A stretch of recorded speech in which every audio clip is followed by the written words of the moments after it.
Hey everybody, Ben Bishop here. I'm a comic book creator. I live in Maine. This is my studio here in Westbrook, Maine, Split Decision Comics, and I live right over next door in Portland.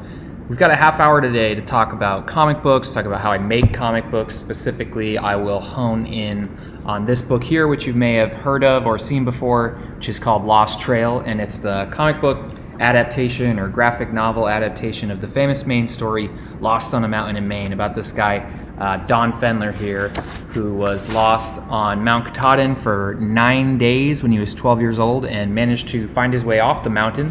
And they wrote a book about it and they read it in schools, and now we've made a comic about it.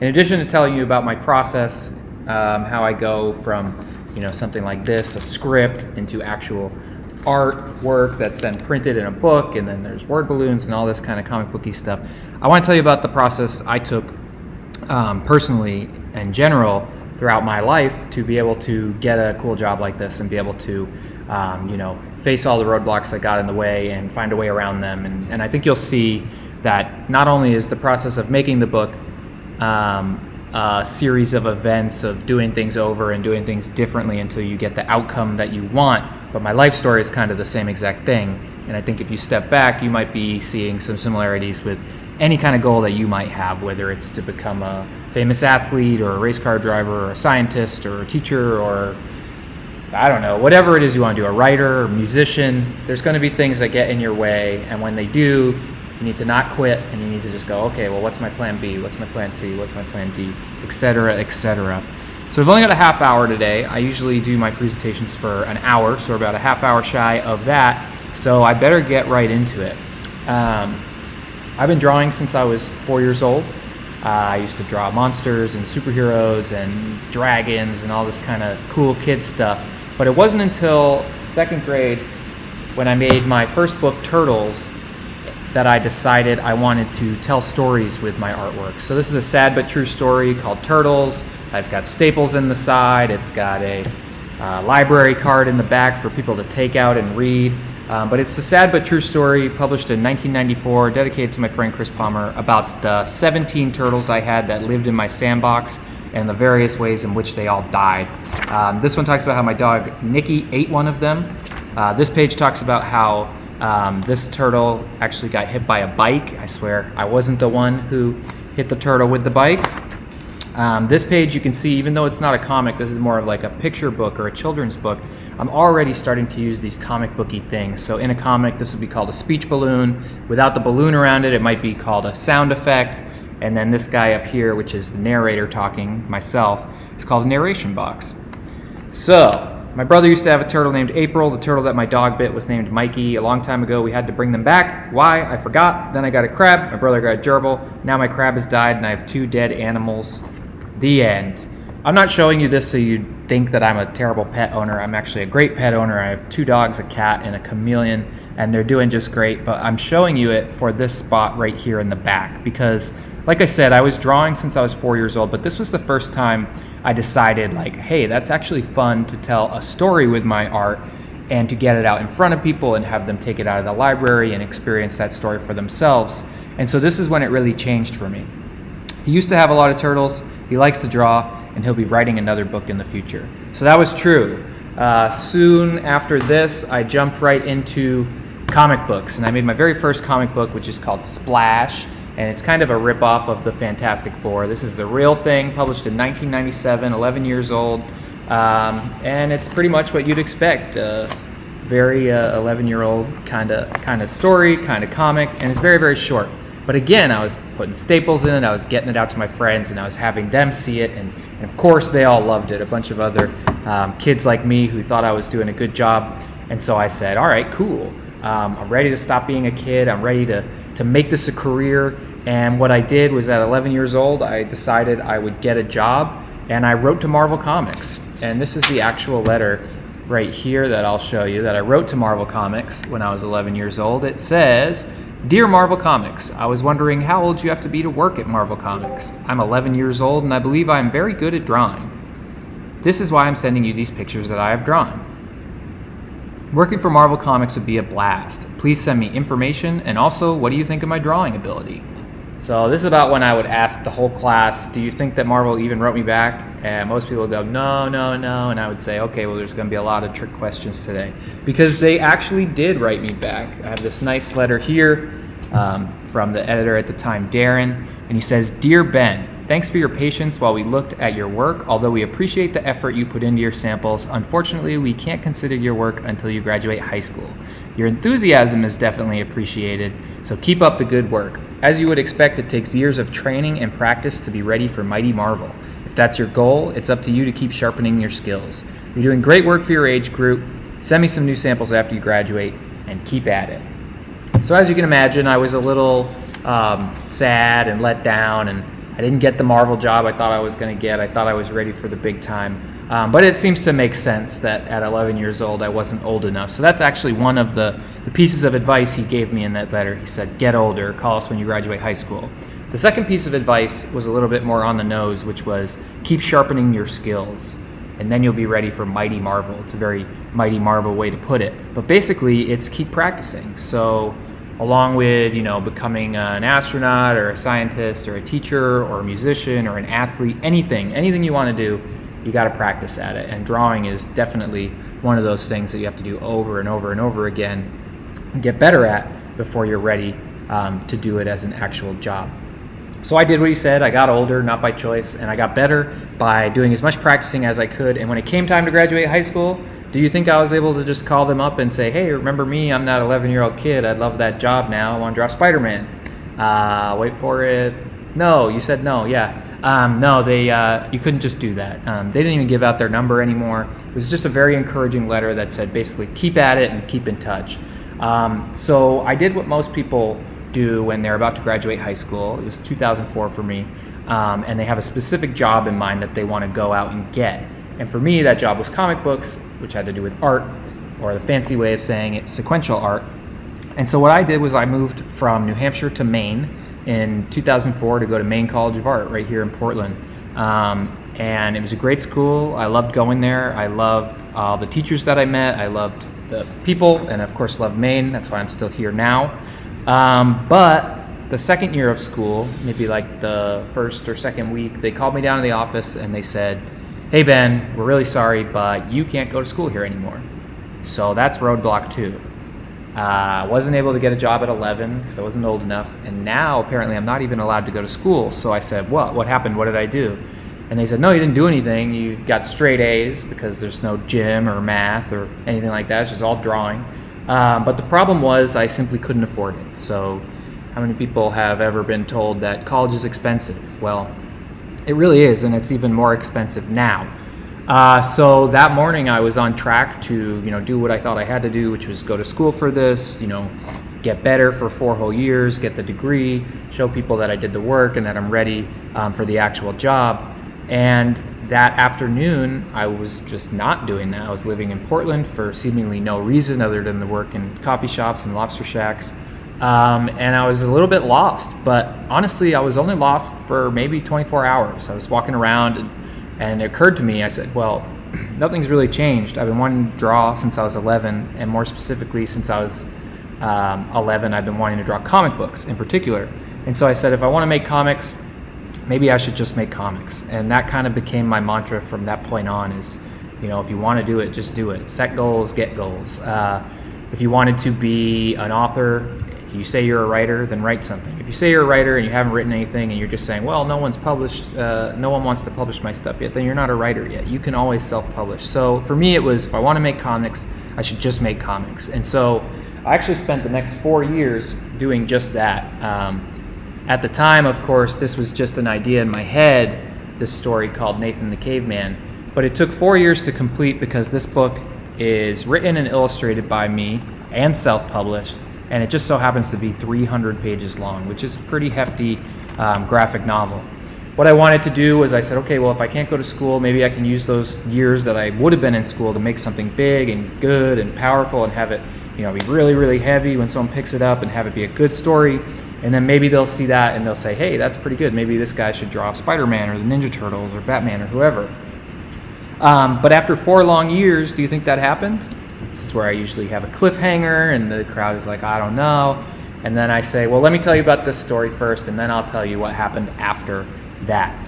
So this is a story that I came up with that first year at Maine College of Art. So I'm actually really glad that I did go. I mean, not only because now I live in Maine and I love it here, but it was the first art history class we ever had, and the teacher was going through the slides of everything we were going to learn that day. And when she got to cave painting, the teacher said, cave painting is the first form of art, and we have no idea why they did it. And then she just clicked the little clicker and moved on to Van Gogh or Bauhaus, Renaissance, whatever it was. But I thought that was really weird. I thought, if cave painting is the first form of art, why aren't we spending more time figuring out why people were actually doing it? And by that I mean why people locked themselves away in a cave and got all artsy-fartsy and were drawing pictures and telling stories when all the other cave people were out there, you know, risking their lives to find food or inventing fire or wheels, whatever cave people do. There were a select few who were charged with documenting it in a way. So this is actually a story about the first cave painter ever, and then this modern day painter in Portland, Maine named Nathan. And so I realized quickly that I'd only been in art school for like a day at that point, so I wasn't going to be the one to figure out the real reason of why cavemen painted on walls. But I thought internally and personally, and why I decided when I was 4 years old this is all I was ever going to do. And I thought, everybody has that. Everybody has a thing, whether it's, again, music or teaching or writing. For me, it's art. For the caveman, it was painting. That if they're not doing, I feel like they're not doing what they're put on earth to do. And I feel like you feel that inside, and you feel guilty or you feel grumpy, and you just feel unfulfilled. And so I had to make this story the same way cavemen had to paint on walls and Nathan had to paint on canvases and put them up at the Portland Museum of Art. And so that's what this story is about. It's about why people make art and the importance of art once it's made for everyone else, which is to tell a story and learn from the past so you can move forward through time without making the same mistakes over and over and over again. It's also a 300-page love story because, as the Portland Press Herald put it,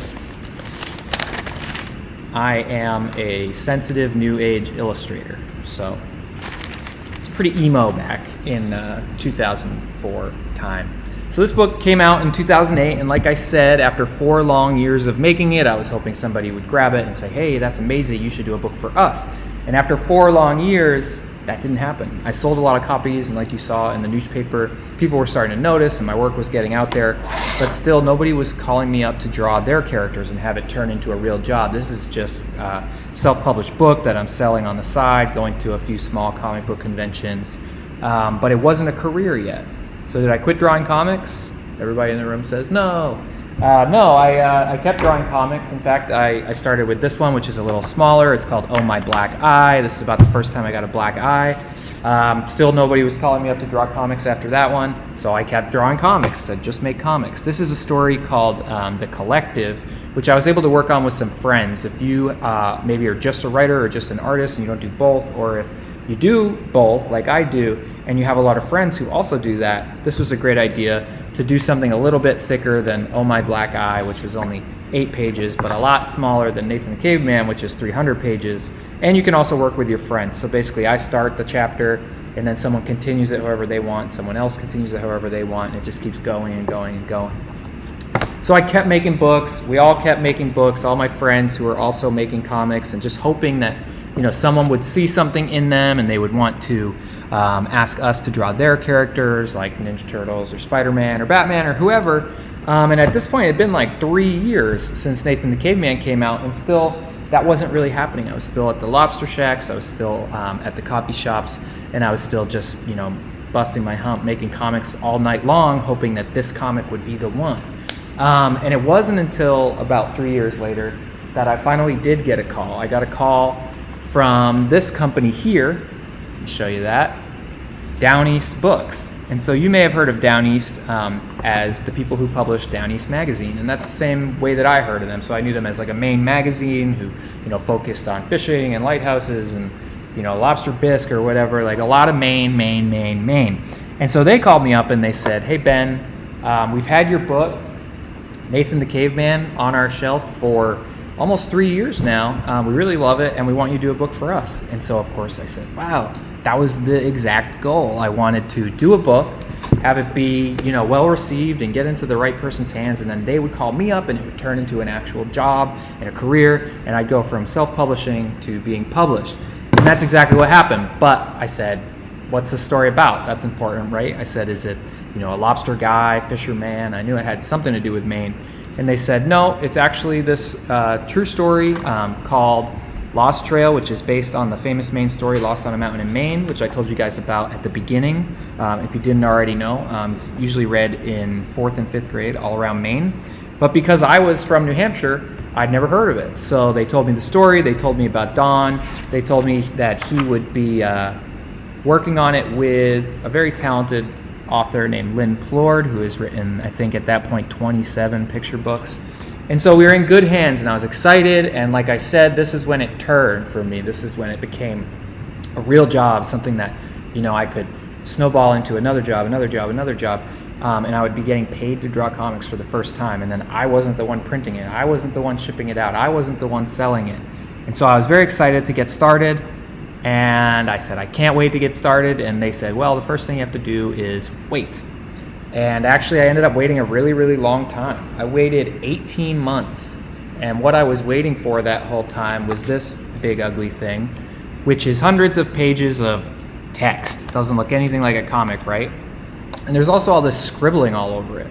That scribbling is by me. That was my first step. So this is where we get into the process of how I make a comic. This particular script was written like a movie or a play script rather than a comic book script, which would have the panels broke down within it. So in a comic book, for those that don't know, these boxes you see on the pages, boxes, squares, stars, circles, whatever they are, those are called panels. So this didn't even have panels designated, didn't have pages designated. So basically, it's just like, here's what's happening, here's what's being said, here's what's happening, here's what's being said. I was the one who had to go through and put all these little brackets around it. And what you see there are actually me trying to figure out what is a panel and what's not a panel. And so the quick way of doing that, I say quick, but nothing's really quick when it comes to comics, is to go through the entire story and pick out every single action or every single thing that happens in the story. You can't draw Don falling down and getting up in one panel. That's 2 actions. It would have to be 2 actions. So I go through the whole thing. I pick out every time he sneezes, runs, jumps, flies, I don't know, cries. He cries a lot. And those are all my panels. But does that mean I have to draw every single one of those panels? No. This is the consolidation part. This is where I go in and I kind of edit my panels of what I'm going to show and what I'm going to illustrate within each panel. And let me give you a really cool example of that. Really cool example, really boring page, but I'm going to count the panels on my fingers, okay? So say there's a page where Don sees a cabin in the distance, okay? And then he walks to that cabin, opens the door to the cabin, steps inside, shuts the door behind him, counting all the actions, sits in a chair, turns on the TV, takes his shoes off, and falls asleep. So that's a huge 9-panel page, and it's a pretty boring page, like I said. Luckily, it's not actually in the book. But I think I can do all of that in less. So imagine at the bottom of page 1, the very last panel, we've got Don, and in the background, he's noticing a cabin. So the cabin's in the distance. It's been established that it's in walking distance. The very next page, panel 1, he could be inside the cabin, the door is closed behind him, his shoes are off, and he's asleep in that chair. TV's on too. And that way, I've put all of those actions just into one panel. And that's why they call it illustration. That's what I think is so cool about comics. It's one of the things I think is so cool, is that you're able to tell that entire story in one drawing. And so I'm constantly looking for places to do that within every script that I'm pulling actions from. You might think of your own story of the time you were riding your bike and you fell over the handlebars, broke your front teeth. Like just within that, there was a few panels, right? Or the time you went and bought a can of Blue House paint because you wanted to start a bicycle painting business and you ended up just painting your tire swing and your dog.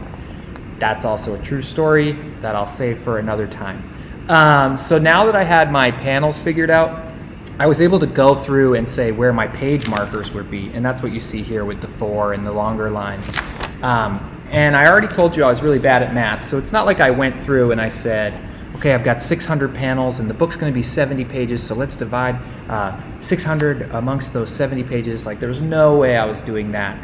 And not just because I'm bad at math, but because I don't like to tell stories that way. You'll see within Lost Trail or within any comic that I work on, there's different numbers of panels on every page. So this page happens to only have 2 panels, whereas pages like this, where is it, have a whole slew of panels. There's a lot on here, right? So this is what I call a big moose monster moment. Where you have this big thing that you want to accentuate, you want to say like, hey, everybody look at this, you want to slow the reader down, which we'll talk about in a second. But it doesn't always have to be a big moose monster. It could also be the time that Don saw his mother again finally after being lost for so long. It's a big important thing that you want to focus on. So does that mean that all these little guys are stupid and useless? Of course not. I would have cut them like I did on my fingers here if they were stupid and useless. They are all things that happen and that are important to the story, but they're things that I couldn't cut and that happened really fast. So that's key when we're talking about the speed in which the reader is reading the comic. I think this is so cool. So we're able to dictate in comic books how quickly or slowly someone reads your comic, because on a page like this, everything is pretty frantic. He's running from the flies, he's swatting them, he's jumping into the water barefoot, he's being swept away by the water, he's cutting up his toes, he's shivering, he's going back in, back out, back in, back out. So it's a lot of little things happening, and they're all happening really fast. And the viewer or the reader can only spend so much time in a panel like this before they've seen everything and read everything. So their eyes and their brain is literally going like this. Their head is moving back and forth, and they are kind of in Don's shoes or lack of shoes in this situation. So the same can be said for something like this. Not only is it a big important thing that I want to show off, I couldn't show off this big monster and how small Don is comparatively if I was introducing him in a panel like this, could I? No, I do it in this because it slows the reader down. So the same way that there's a lot of text to read here describing the Pomola and his history and his legend, there's a lot of details on this thing with the hair and the muscles and the just different cross-hatching and sharp nails and whatnot. And so I want the reader to spend some time there too. So it's almost like a slow motion area of a movie. You can picture like the dust kicking up and his wings going crazy. So comic books allow you to do that, which I think is so cool. So you want to be thinking about that too when you're going through your script and you're deciding how many panels are going to go on what page. So now that we've figured out how many panels there are and how many pages it's going to be, are we able to finally start drawing? Well, unfortunately, no. The next step I do is back to writing, and I still do this, and I think this comes from making my own books for myself, but this is a really easy way for me to kind of make sense of everything in that big ugly script when I'm sitting down and drawing and trying to be creative and trying not to get distracted. I'm able to make this for myself, which I call a cheat sheet, and it's just a scrap piece of paper with a chipmunk on the back. It doesn't matter. Basically, it says on page 53, all I need to worry about are these 9 things, these 9 actions or these 9 panels. We've got Don on the ground, closes eyes, rolls to get up, falls back down, up on elbows praying, on knees, almost on feet, standing at the water's edge, and then looking across the river and seeing the cabins.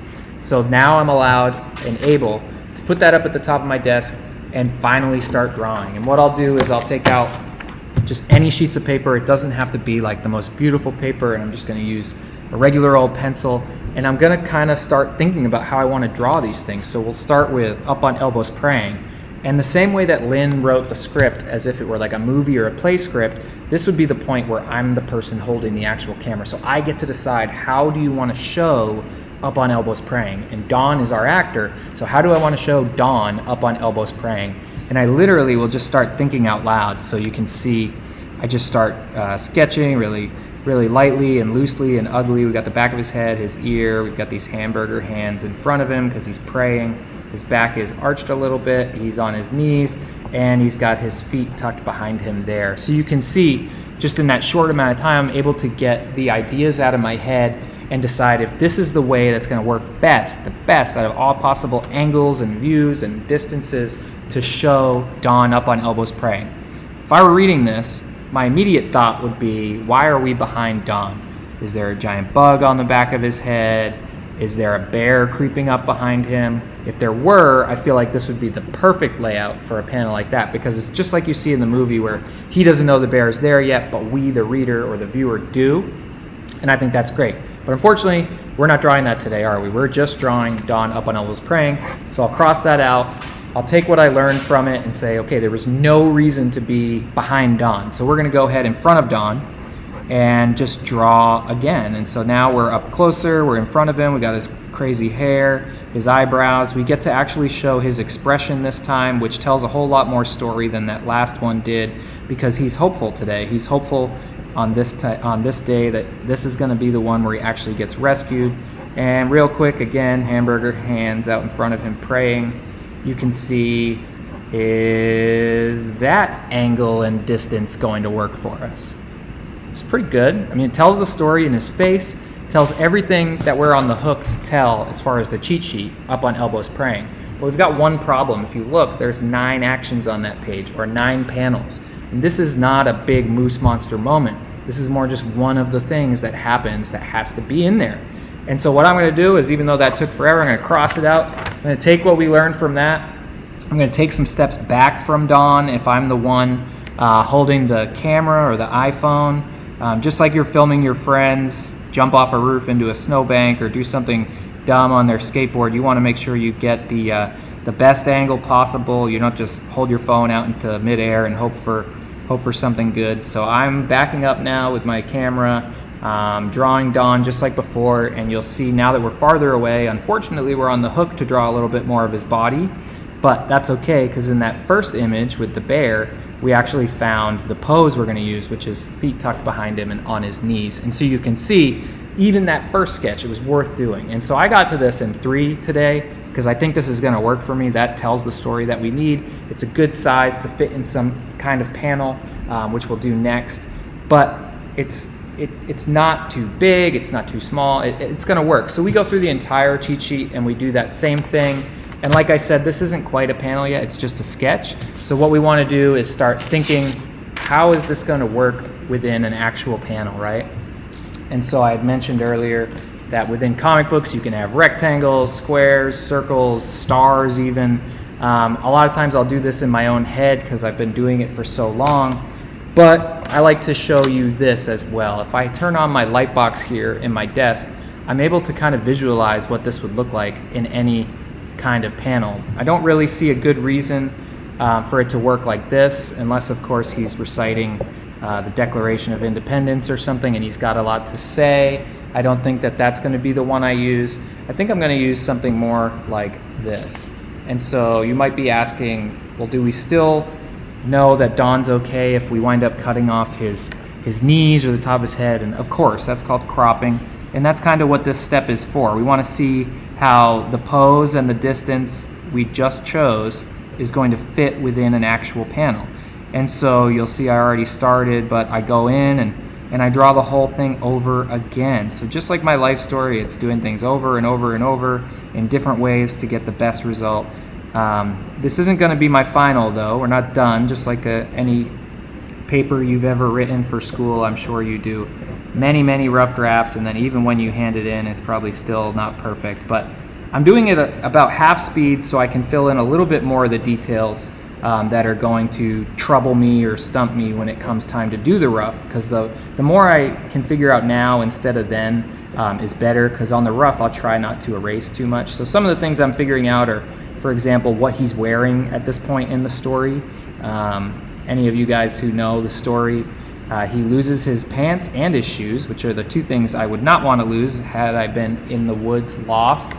And you can see just in that short amount of time how much further it came along, right? I would say that that was definitely worth doing. This is also where I will go ahead and put in some of the background and think of opportunities to illustrate the scene, right? Like I told you about the example on my fingers there. What else can I show in this background that helps tell more story? Well, there's a little chipmunk that follows him around. I'll put back there, just kind of yapping at him. And then one really cool thing about this particular page is we can put trees in the background.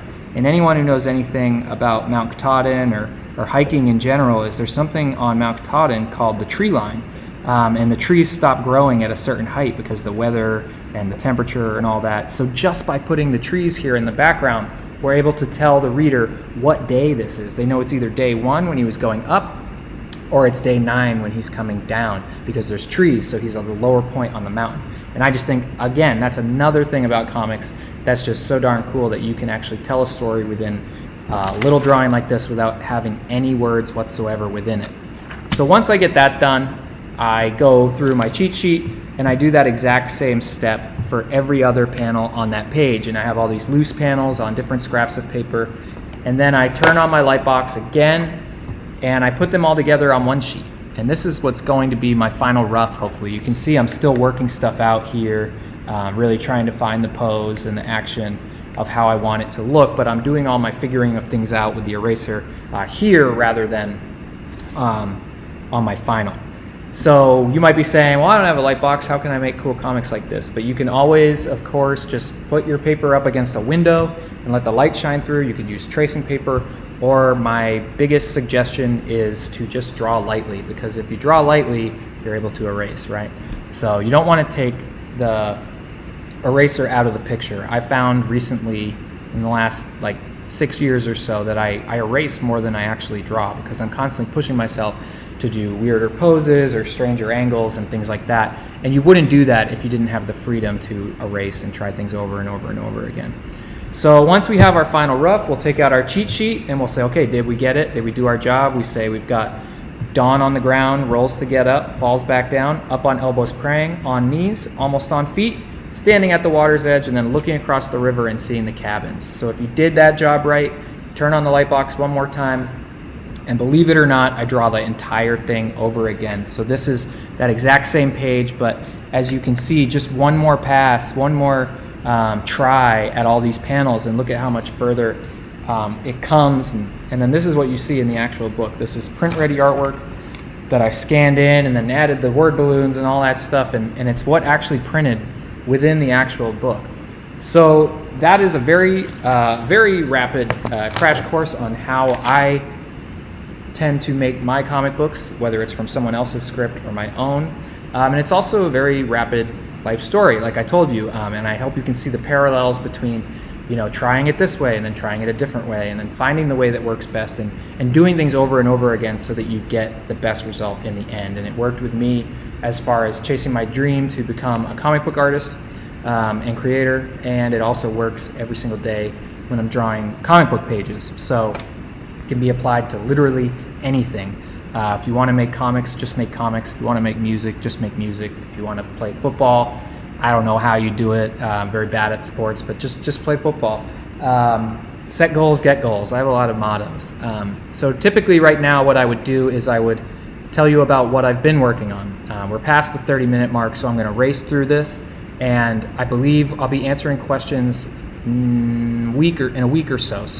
So hopefully you thought of some questions throughout all this, and if there were any areas you wanted to expand on, jot that down and make sure that those questions get to me, and I'll do my best to answer them. But I want to show you what I've been up to since then. So the same way that Nathan the Caveman led to Lost Trail, and Lost Trail led to me being able to visit with schools and talk to you guys, that of course led to even more comic books, namely the Ninja Turtles. Finally, that's my very first Ninja Turtle cover ever, and then it just snowballed from there, like everything. There's Donatello, Michelangelo, Leonardo, Raphael, Jenica. She's the brand new female Ninja Turtle. This is her first appearance, which I got to draw the cover for.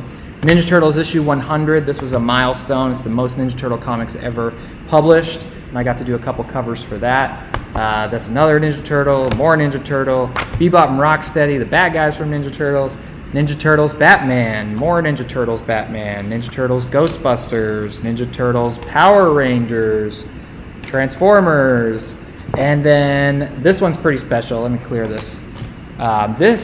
I don't know if you guys remember this guy, Switchblade, from the beginning of my presentation, but he is actually one of the main characters in my very first comic, Splash. There he is right there, created in 1997 when I was 11 years old. And it just so happens now he's a character within the Savage Dragon universe, and I even got a little created by Ben Bishop there. And Savage Dragon is a character I was reading when I was 11 years old, part of the crazy 90s with lots of pockets and bulging muscles and Spider-Man eyes, and he really inspired me to make my own comics. So it was pretty awesome to have it go full circle and have Switchblade be within the pages of Savage Dragon. In addition to that, and in addition to Turtles, I do my own stories still. After all of that chasing of all these licensed characters, I found that I really missed writing my own books. So not only drawing, but writing. So this is my creator-owned book, The Aggregate, which is a 260-page book. It's a post-apocalyptic sci-fi with giant robots and spider cats, which you can see here are pretty cute but deadly. But the coolest thing about the book is it's the world's first split decision comic, which is a company I started. It's my company where I'm able to tell stories that let you decide what's going to happen. Similar to an old Choose Your Own Adventure book, but this is the first time it had ever been done in a comic. So you get to pages like this and you say, do I want to run? Do I want to stay? Turn to that page and you can change this book every single time. This book alone, volume 1, actually has 4 beginnings, 7 endings, and 20 choices in between. My final thing that I'll leave you with, I'm 5 minutes over, but that's not that bad. The final thing I'm doing even still today, in addition to Aggregate Book 2, more Ninja Turtles, is this book, which I'm really excited about. This is volume 1. I'm working on volume 2 right now, but this book's called Drawing Blood, and it's actually created by and co-written by Kevin Eastman, who is also the co-creator of the Teenage Mutant Ninja Turtles. So this is kind of the fictional true story of Kevin's journey, like my journey that I explained to you, of him creating the Ninja Turtles. But instead of Kevin Eastman, it's this guy Shane Bookman. And instead of creating the Teenage Mutant Ninja Turtles, Shane and his brother created the radically rearranged Ronin ragdolls, who are samurai cats named after famous anime directors Miyazaki, Tezuka, and Otomo. So I'm working on 3 different books at the same time right now, but you're all caught up. You know my entire life story. You know my entire process. So ask some questions, ask away, and I will see you guys next time. I hope I wasn't talking too fast. Just slow it down. It's pre-recorded. All right, take care.